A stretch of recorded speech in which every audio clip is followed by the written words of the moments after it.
ele citou o fato de que em algum momento algum bolsonarista, algum membro do governo Bolsonaro aí, citou a frase "o trabalho liberta", que é a mesma frase que estava escrita nos campos de concentração, Arbeit macht frei, né? Trabalho liberta.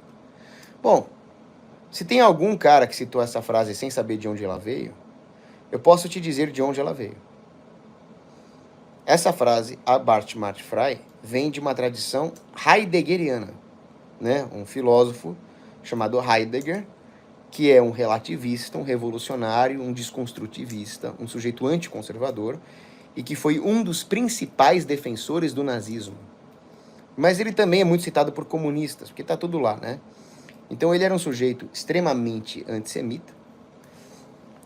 Ele defendeu o nazismo, defendeu essa ideia do Arbeit macht frei, porque ele acreditava, né, que toda essa coisa do trabalho libertar significava libertar do individualismo, libertar daquilo que é particular e fazer o indivíduo dedicar as suas energias à construção coletiva de uma sociedade centrada no Estado.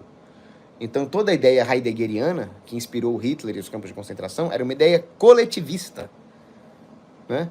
Era uma ideia de planificação tecnocientífica do trabalho humano, ou seja, coletivização dos esforços humanos.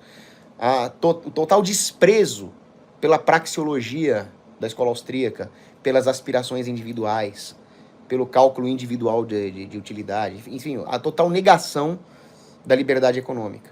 Heidegger, nazistas, comunistas, tudo do mesmo lado. Então, continuando, né? O Heidegger, ele é muito citado também pelos comunistas, como eu disse. Tem um sociólogo, filósofo, marxista italiano lá chamado Vattimo, e ele faz uma defesa do heideggerianismo como base para um comunismo hermenêutico. O que significa isso? Ele fala, olha, se você tiver um pensamento fraco, sem fundamentação metafísica, sem fundamentação na tradição filosófica, você pode defender qualquer coisa falando qualquer coisa. E era exatamente isso que o Heidegger defendia. Ele dizia que a linguagem é a morada do ser.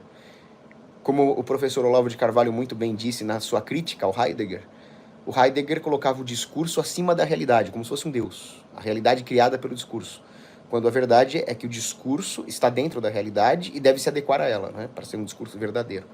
Mas o Vattimo, ele defende o abandono da metafísica, da tradição e o relativismo linguístico heideggeriano, porque ele diz que isso é a base para um comunismo hermenêutico, ou seja, para você ressignificar as palavras.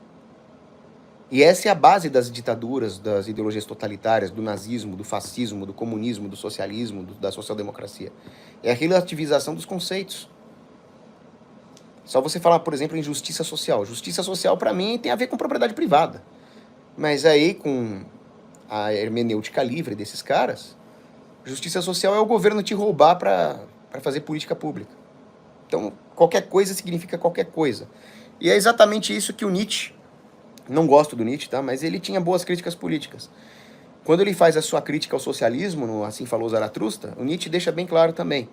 O socialismo, né, e o despotismo andam juntos, porque eles pervertem as consciências, inculcando palavras ressignificadas na cabeça das pessoas. Então, todas essas ideologias totalitárias são essas deturpações do significado das coisas, perda do senso de proporção.